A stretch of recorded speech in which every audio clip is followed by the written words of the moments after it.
शत्रु आदि दूर भाग जाते हैं।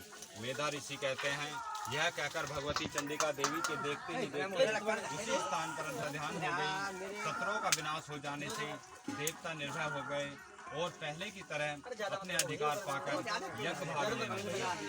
देवताओं के शत्रु जगत का विध्वंस करने वाले महापराक्रमी शुंभ निशुंभ के मारे जाने पर बचे हुए दैत्य पाताल में चले गए।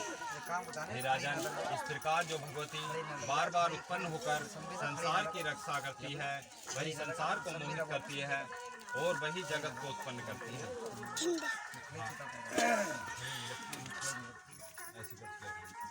उसी से याचना करने पर ज्ञान प्राप्त होता है और जब वह संतुष्ट होती हैं तब सिद्धि देती हैं। हे राजन, इस संपूर्ण ब्राह्मण में व्याप्त हैं, वह प्रलय काल में महाकाली और महामारी का रूप धारण करती हैं। वह प्रलय के समय महामारी हो जाती हैं और जगत की उत्पत्ति के समय सृष्टि रूपा होती हैं। संसार का पालन करने के समय वही सनातनी देवी सब प्राणियों का पालन करती हैं। उन्नति के समय वही मनुष्यों के घरों में लक्ष्मी रूप होकर स्थित होती हैं, वही वृद्धि करती हैं और आपत्ति के समय वह लक्ष्मी विनष्ट होकर हो जाती हैं। स्तुति करने से तथा पुष्प धूप और गंध आदि द्वारा पूजन करने से वही भगवती धन पुत्र आदि तथा धर्म में सद्बुद्धि देती हैं। 12वां अध्याय समाप्त। बोलियो चामुंडा माता की जय, दुर्गा माता की जय। 13वें अध्याय में मेधा ऋषि कहते हैं, हे राजन, हमने देवी का यह उत्तम महत्व तुमसे कहा है। जिस देवी का यह प्रभाव तुमने सुना है, वही देवी इस जगत को धारण करती हैं, वही भगवती ज्ञान उत्पन्न करती हैं। वह भगवान विष्णु की माया है। उसी के प्रभाव से तुमको और इस वैश्य को मोह हुआ है। उसके प्रभाव से अन्य बड़े बड़े ज्ञानी पुरुष मोहित हो चुके हैं, मोहित हैं और होंगे। इसलिए हे महाराज, तुम उसी परमेश्वरी की शरण में जाओ जो मनुष्य उसकी आराधना करते हैं, उनको वह भोग, स्वर्ग और मोक्ष देते हैं।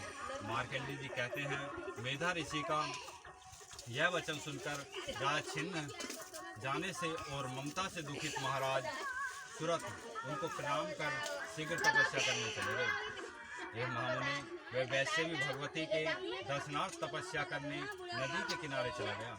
वैश्य ने देवी सूक्त का जाप करके कठोर तपस्या की और राजा और वैश्य दोनों नदी के किनारे देवी की मिट्टी की मूर्ति बनाकर पुष्प धूप होम तर्पण करके नित्य पूजा करने लगे। क्या कर रहा हूँ?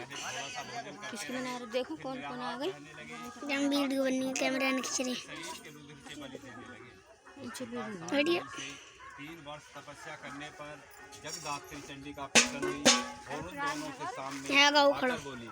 देवी ने कहा, अपने कुल को आनंदित करने वाले वैश्य, तुम दोनों जिस अभीष्ट की प्राप्ति के लिए मेरी प्रार्थना करते हो वह मुझसे कहो। मैं तुमसे संतुष्ट हूँ।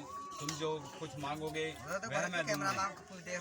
मार्कंडेय बोले, राजा ने दूसरे जन्म में चित्र स्थायी राज्य और इस जन्म में अपने बल के शत्रुओं को मारकर अपना राज्य प्राप्त करने का तथा समाधि वैश्य ने संसार से वृक्ष हो, यह मेरा है, मैं इसका स्वामी हूँ, इस मोह का नाश करने वाला तत्व मांगा। देवी ने कहा, हे राजन, थोड़े ही दिनों में तुम दोनों अपने राज्य पाओगे, अपने शत्रुओं को मारकर अटल राज्य करोगे और जब यह शरीर त्यागोगे तब सूर्य से जन्म पाकर पृथ्वी पर स्वर्णिक नामक मनु होंगे।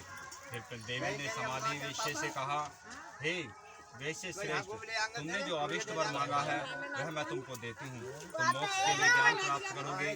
मार्कंडेय जी कहते हैं, इस प्रकार देवी ने राजा और वैश्य को अभिष्ट वर दिया। तब दोनों ने